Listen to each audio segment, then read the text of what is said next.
2024 के एग्ज़ाम के लिए ये इंग्लिश का सैम्पल क्वेश्चन पेपर है। इस क्वेश्चन पेपर से आपको आइडिया हो जाएगा कि इंग्लिश का जो एग्ज़ाम है वो किस तरीके से होने जा रहा है, क्योंकि इस बार जो है एग्ज़ाम का पैटर्न और डिज़ाइन बिल्कुल चेंज हो गया है।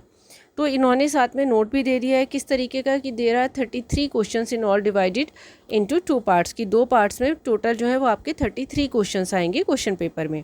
सभी क्वेश्चन जो है करने कंपलसरी हैं और हर क्वेश्चन का जो मार्क्स हैं वो उसके सामने दिए होंगे।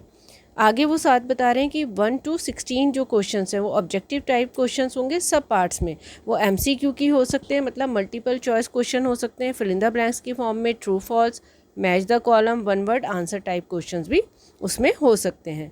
फिर question number 17 to 22, 24 and 31 to 32 ये जो होंगे ये शॉर्ट आंसर क्वेश्चंस होंगे, ये 2 मार्क्स के होंगे। और आगे साथ ही वो बता रहे हैं कि इनके जो आंसर्स हैं वो 30 वर्ड से ज़्यादा में नहीं देने। क्वेश्चन नंबर 33 जो है वो 3 मार्क्स का होगा और इस क्वेश्चन का जो आंसर है वो 40 वर्ड से ज़्यादा में नहीं होना चाहिए। क्वेश्चन नंबर 23 जो है वो कैरिंग करता है 4 मार्क्स, मतलब ये 4 नंबर का क्वेश्चन आएगा और इसका आंसर 100 वर्ड्स में लिखना है आपको। क्वेश्चन नंबर 25 जो है वो लॉन्ग आंसर क्वेश्चन होगा 6 मार्क्स का और इसका आंसर 150 to 200 वर्ड्स में देना होगा। उसके बाद क्वेश्चन नंबर 26 एंड 27 जो है 2 टेस्ट आइटम्स होंगे सब पार्ट्स में, मतलब एक ही क्वेश्चन के 2 पार्ट्स होंगे और वो एक एक नंबर के होंगे। इसी तरह से क्वेश्चन नंबर 28 में 3 टेस्ट आइटम्स होंगे सब पार्ट्स में एक एक नंबर के।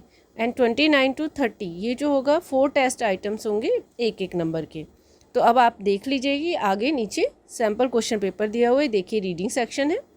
रीडिंग सेक्शन जैसे बताया है मैंने और वीडियोज़ में भी कि अनसीन पैसेज आएगा और उनसे रिलेटेड क्वेश्चंस होंगे। तो ये क्वेश्चन देख लीजिए ट्रू फॉल्स की फॉर्म में है पहले, फिर उसके बाद क्वेश्चन है 1 वर्ड के आंसर उसमें है फॉर्म में, 1 वर्ड में इनका आंसर देना है। फिर MCQ है कि एक जो सही आंसर होता है वो आपको चूज़ करना है। फिर राइटिंग सेक्शन देख लीजिए, कॉन्टेक्स्ट दिया हुआ है और उससे रिलेटेड क्वेश्चंस हैं जिनके आंसर आपको करने हैं। और आप यहाँ देखेंगे कि ये भी आपको MCQ की फॉर्म में दिए हुए हैं, मतलब 4 ऑप्शंस और फिर आपको एक सही ऑप्शन चूज़ करना होगा।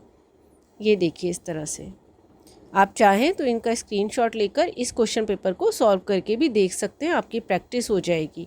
देखिए यहाँ फिल इन द ब्लैंक्स की फॉर्म में भी दिया हुआ है, ये देखिए इस तरह से, ठीक है। उसके बाद फिर आगे भी दे रहे हैं, कॉन्टेक्स्ट दिया हुआ है और उससे रिलेटेड ये क्वेश्चंस आ गए।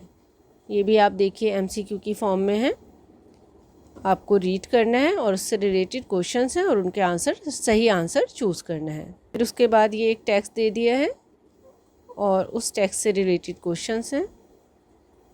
ये देखिए उसमें ऑप्शंस भी आपको मिल रहे हैं, तो और आसान हो जाएगा आपके लिए करना, कि जो आपको लगता है ज़्यादा इजी है आपके लिए वो आप चूज़ करके सॉल्व कर सकते हैं। फिर ये ग्रामर सेक्शन आ जाएगा। ये देखिए 3 मार्क्स का ये दिया हुआ है, ये देखिए भी ऑप्शन भी है। फिर उसके बाद फिल इन द ब्लैंक से कंप्लीट करना है, इसको नोट दिया हुआ है, वर्ब की सही फॉर्म फिल करनी है। फिर ये भी फिल इन द ब्लैंक्स की फॉर्म में है और आगे यहाँ भी आपको ऑप्शंस गिवन है, सही ऑप्शन चूज़ करना है। ये देखिए,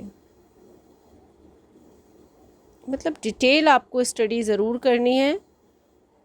यहाँ भी देखिए फिल इन द ब्लैंक्स है और कोई से भी आपको यहाँ ऑप्शन दे दिया है कि कोई से भी 4 आपको करने हैं, 4 मार्क्स के, 1 मार्क का एक हो जाएगा।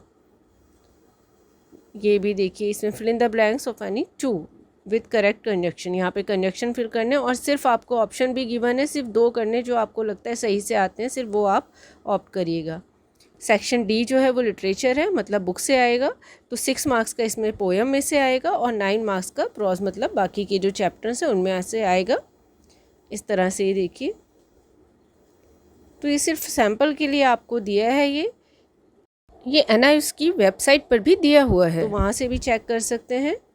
और आप कहेंगे तो बाकी जो सब्जेक्ट्स हैं उनके भी मैं सैम्पल क्वेश्चन पेपर आपके लिए यहाँ पर वीडियो बना के दे दूँगी।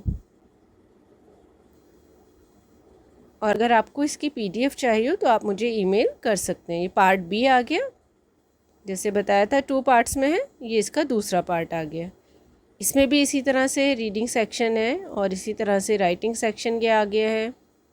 देखिए यहाँ पर फिर लेटर राइटिंग आ गया है, कन्वर्सेशन यहाँ पर दे दिया है एक, ठीक है। फिर आप देखिए यहाँ पे एक आर्टिकल लिखने के लिए इन्होंने कह दिया है।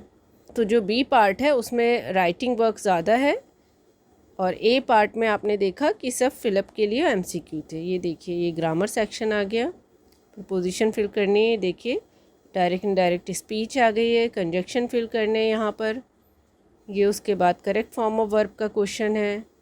फिर ये लिटरेचर आ गया जो क्वेश्चन आंसर्स होते हैं। तो बाकी वहाँ 15 मार्क्स का था और यहाँ भी आपने देखा पार्ट बी में भी 15 मार्क्स का ये आएगा। ये क्वेश्चन आंसर्स आ गए हैं लेसन से आपके, ये देखिए।